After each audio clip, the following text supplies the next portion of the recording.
अस्सलाम वालेकुम। मेरा नाम शेख खलीलुर रहमान है और आज की मेरी ये वीडियो म्यांमार के हवाले से है, बर्मा के हवाले से है। फरवरी 2020 से लेके अब तक म्यांमार यानी कि बर्मा के अंदर मार्शल लॉ नाफिज है, जिसके नतीजे में अब तक 500 से ज़ायद लोग अपनी जानों से हाथ धो बैठे हैं।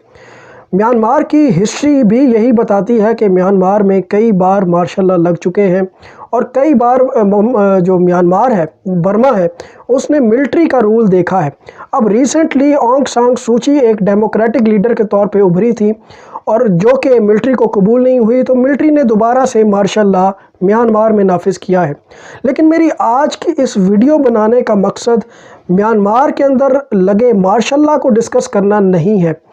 म्यांमार की हिस्ट्री ये बताती है कि म्यांमार के अंदर कई बार मार्शल लॉ लग चुके हैं और कई बार सिविलियंस अपनी जानों से हाथ धो बैठे हैं और अब भी वही हो रहा है। लेकिन जो प्रोटेस्ट हो रहे हैं वो ऑंग सान सू की के हक़ में हो रहे हैं और पूरी दुनिया में इस मार्शल लॉ को कंडेम किया जा रहा है, जिसके नतीजे में यूएस ने मिलिट्री जो लीडर्स हैं जो कि मार्शल लॉ नाफिज करके बैठे हैं, उन पे सैंक्शंस लगाई हैं और $1 बिलियन जो कि यूएस में म्यांमार का मौजूद है, उसको भी ब्लॉक किया है। लेकिन मेरी आज की इस वीडियो बनाने का मकसद म्यांमार के मार्शल लॉ को डिस्कस करना बिल्कुल नहीं है।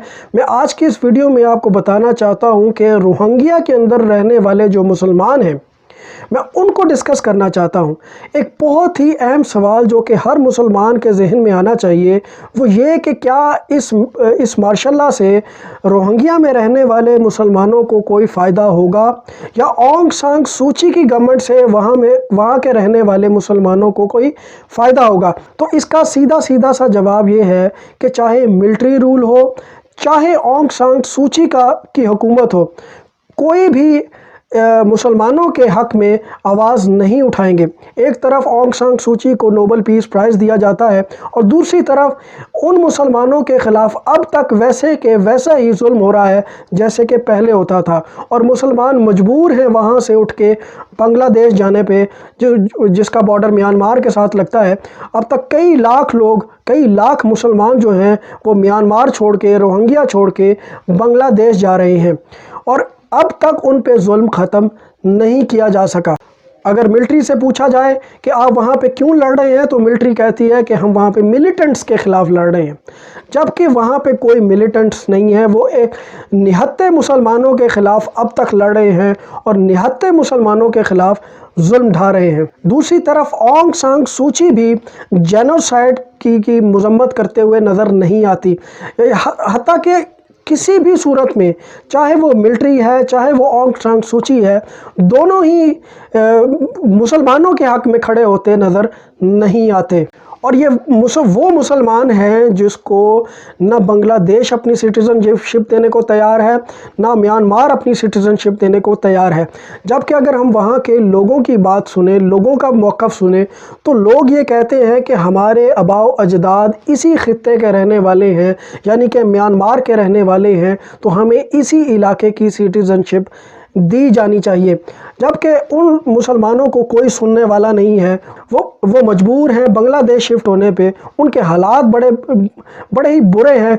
अगर कोई वहाँ जाके देखे तो पता लगेगा कि मुसलमान वहाँ किस तरह रह रहे हैं।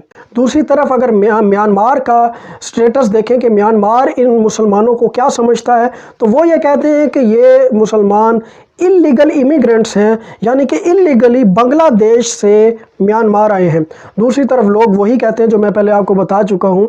लोग कहते हैं कि हमारे आबाओ अजदाद यहीं के रहने वाले हैं और हम सदियों से यहीं रहते हैं। और आखिर में एक ये सवाल है कि आखिर कब तक पूरी दुनिया के मुसलमानों पे जुल्म होता रहेगा और कब तक पूरी उम्मत मुस्लिमा आपस में बटी रहेगी? कब ये शिया सुन्नी के मसले ख़त्म होंगे और हम मुसलमानों के मसाइल को हकीकी मानी में हल करने की कोशिश करेंगे? अब तक के लिए इतना ही। मेरे इस चैनल को ज़रूर सब्सक्राइब कीजिएगा। मेरी आज आपसे बहुत अरसे बाद मुलाकात हो रही है। मैं कहीं मसरूफ़ था, तो मुझे ज़रूर सपोर्ट करते रहें, वीडियो को शेयर करें और चैनल को सब्सक्राइब करें अगर अब तक आपने सब्सक्राइब नहीं किया।